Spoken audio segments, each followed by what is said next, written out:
Do you remember the first time you went to the theater? Or better yet, can you recall your favorite movie theater experience? Or maybe it's a moment that hasn't even happened yet. Because, you see, one of my dreams has always been to make a feature film and to have it play in a movie theater.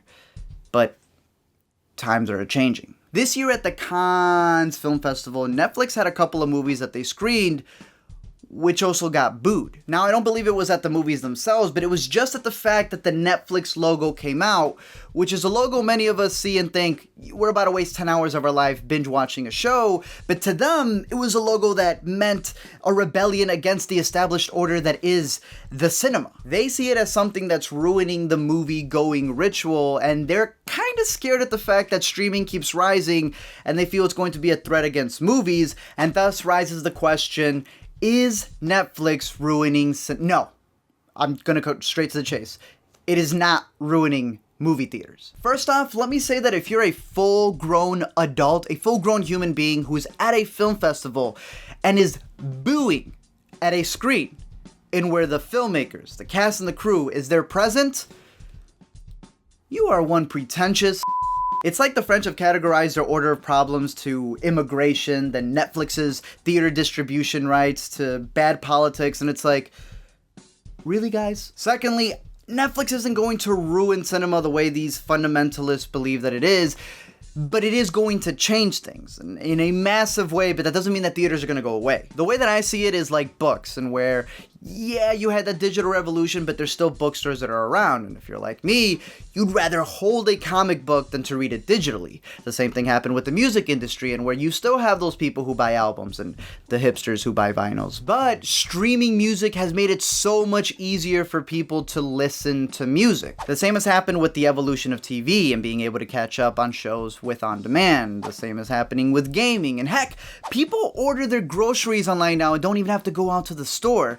So yeah, things change, but I like to think that it's just the methods and the core stays the same, meaning that all of these super religious people who feel that the movie theater is this sanctuary that can't be replaced by anything else seem to not realize that it's the movie that makes a movie theater. Don't get me wrong, I do believe that the movie theater is a sanctuary that must be respected and it is holy ground. That being said though, look at it like a church. You can have this very nice church building, but that means nothing if you don't have good people inside of it. A police department that's super decked out means nothing if you don't have good cops. A state-of-the-art school means nothing if you don't have patient teachers. What I'm saying is that it all depends on the movie and the story that it's telling. Like, we can't pretend that movies stay in the theater forever. We know that they eventually leave and end up going to DVD or they're streaming at home, so it's not like it degrades in quality from its premiere. That being said, I do believe that we're going to get to the point where we will be able to make a choice. Do we want to go to the theater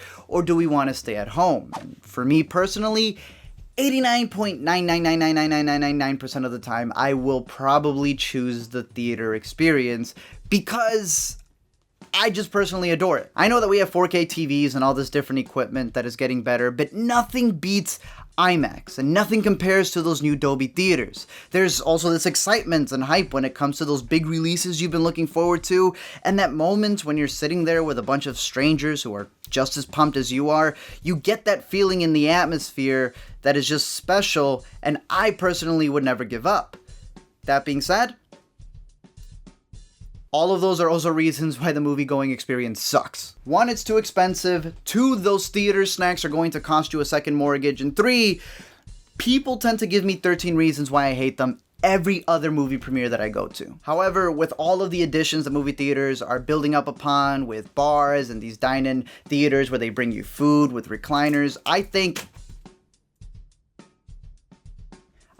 if not now, what's going to happen is that it's going to be this experience in where people decide to spend that extra money when they don't want to stay at home. Now, let me give Netflix their due, because these are the people who have not only resurrected shows, but they have even been able to get extra content, not only from their original shows, but from other shows that were on TV, because there's no ads, so they're able to tell more of a story. These are the people who have been able to get talented filmmakers like Fukunaga to make a movie that they pushed for the Oscars. They got Brad Pitt to make a movie, Bill Murray to make a special, some director named Marty Scorsese who is doing a movie with De Niro, and overall, they know how to respect the talent that these filmmakers bring to the table, and they work with them to tell the story that they want to tell. So when I hear booing going on for Bong Joon-ho's newest movie, you would think you'd be happy that someone is giving this man $50 million to give out his vision. That's literally the complete opposite of ruining cinema. Yes, Netflix is also responsible for giving Adam Sandler all of this crazy money so he can go on vacation with his friends just to be able to make things that are supposedly called movies, but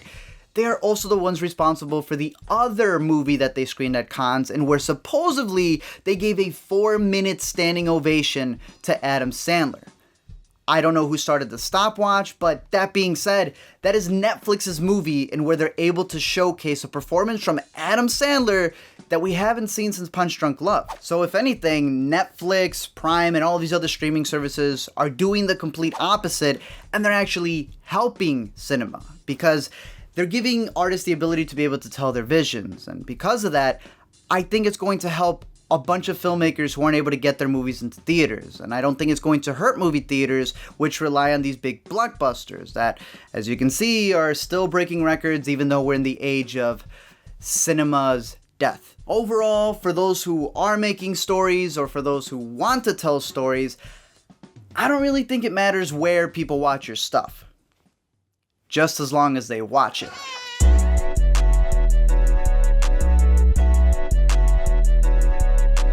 Thank you guys for checking out this video. Definitely let me know your thoughts down below in the comments section, what you would choose if it came down to going to the theater or not going to the theater. I do want to give a big shout out for those of you who have been following my channel. You know the artwork that's done on this show, and I want you guys to go check out AMC Drawings on YouTube. She does fantastic drawings, and now she's giving you the ability to be able to see how she does it with her speed drawing. So definitely go check her out. Let her know ATZ sent you, and let me know anything about movies down below in the comments section. Until next time, keep watching movies, and I'll see you guys later.